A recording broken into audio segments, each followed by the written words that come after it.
Doctor Babasaheb Ambedkar धम्म प्रशिक्षण अभियानाची एक छोटेखानी बैठक लुंबिनी बुद्धविहार अंजनसिंगी येथे आयोजित करण्यात आली होती। या बैठकीला धम्म प्रशिक्षण अभियानाचे जिल्हा अध्यक्ष बंडू आठवले, महिला प्रमुख पपिता मनोहरे, मृदुलता हेरोडे, पद्माकर वहिले, नितीन टाले, राजा मनोहरे आदी मान्यवर उपस्थित होते। या बैठकीमध्ये चांदूर रेल्वे धामणगाव रेल्वेची कार्यकारिणी तयार करण्यात आली। धामणगाव रेल्वे तालुका प्रमुख म्हणून ज्योती मेश्राम, उपप्रमुख मनोरमा वहिले, सचिव प्रतिभा डोंगरे, धामणगाव रेल्वे तालुका अध्यक्ष इंद्रपाल रंगारी, उपाध्यक्ष हेमराज तुपसुंदरे, तालुका संघटक गजानन गवई, सचिव रमेश काळे, सहसचिव पवन भोंगे यांची निवड करण्यात आली आहे।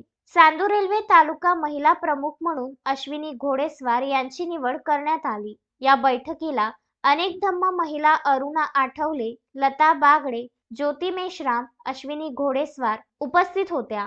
सदरच्या चांदूर रेल्वे येथे एक दिवसीय धम्म शिबिर 10 एप्रिल रोजी घेण्याचं ठरविण्यात आले असल्याचे जिल्हाध्यक्ष बंडू आठवले यांनी सांगितले आणि लवकरच अमरावती जिल्ह्यामध्ये सुद्धा 3 दिवसीय धम्म शिबिर घेण्यात येईल असे बैठकीमध्ये सांगण्यात आले। बैठकीमध्ये नवीन कार्यक्रमाची आखणी सुद्धा करण्यात आली असल्याची चर्चा आहे। डॉक्टर बाबासाहेब आंबेडकर धम्म प्रशिक्षण अभियानाचे जिल्हास्तरीय सभा या ठिकाणी घेण्यात आली। त्यामध्ये तालुका धामणगाव रेल्वेची कार्यकारिणी घोषित करणे आणि सोबतच चांदूर रेल्वे तालुक्याची कार्यकारिणी घोषित करणे या विषयावर चर्चा करून तसा ठराव घेण्यात आला आणि सोबतच जिल्ह्यामध्ये 3 दिवसीय शिबिर तसेच 1 दिवसीय शिबिर आयोजित करण्यावर या बैठकीमध्ये चर्चा करण्यात आली। या बैठकीला डॉक्टर बाबासाहेब आंबेडकर धम्म प्रशिक्षण अभियानाचे जिल्हा प्रमुख माननीय बंडूभाऊ आठवले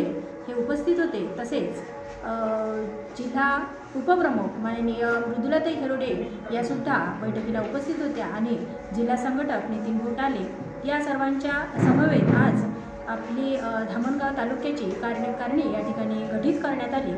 पियुष ठोंबरे, विदर्भ न्यूज, चांदूर रेल्वे।